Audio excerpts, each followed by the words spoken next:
MVA में ही इन सीटों पर फाइट। उद्धव ठाकरे गुट के सामने कांग्रेस ने उतारा उम्मीदवार।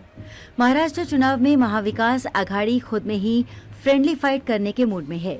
शिवसेना, यूबीटी और कांग्रेस के बीच मुंबई में 5 सीटों पर मुकाबला हो सकता है। महाराष्ट्र चुनाव के बीच विपक्षी दल महाविकास आघाड़ी में सीट बंटवारे को लेकर बड़ी खबर सामने आ रही है। सूत्रों की मानी तो महाविकास आघाड़ी में कुछ सीटों पर दोस्ताना मुकाबला होने की संभावना है।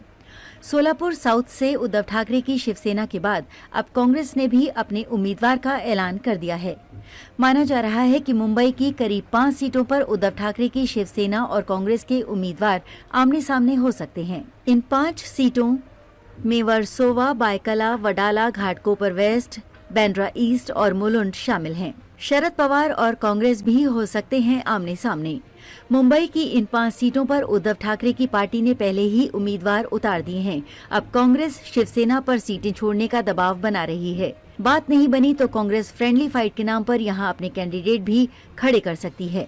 इसके अलावा विदर्भ इलाके की रामटेक और मिराज जैसी सीट पर, मराठवाड़ा की 1-2 सीटों पर शरद पवार की एनसीपी और कांग्रेस में भी फ्रेंडली फाइट के आसार हैं।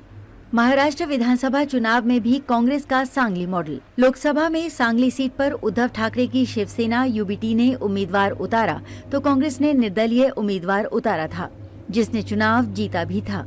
अब विधानसभा चुनाव में कांग्रेस फ्रेंडली फाइट वाली सीटों पर अपने चुनाव चिन्ह पर सांगली मॉडल दोहराने की तैयारी में है। शिवसेना यूबीटी के 5 दिन बाद उतारा उम्मीदवार। सोलापुर साउथ सीट से 5 दिन पहले शिवसेना उद्धव ठाकरे ने अमर रतिकांत पाटिल को उम्मीदवार बनाया था।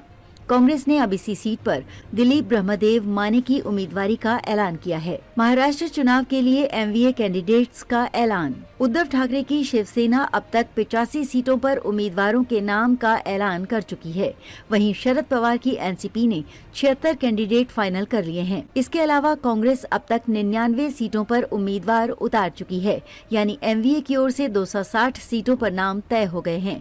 अब बची 28 सीटों पर विचार मंथन चल रहा है। जानकारी के लिए बता दें कि महाराष्ट्र विधानसभा चुनाव के शेड्यूल के अनुसार सभी 288 सीटों पर एक चरण में 20 नवंबर को मतदान और फिर 23 नवंबर को मतगणना होगी।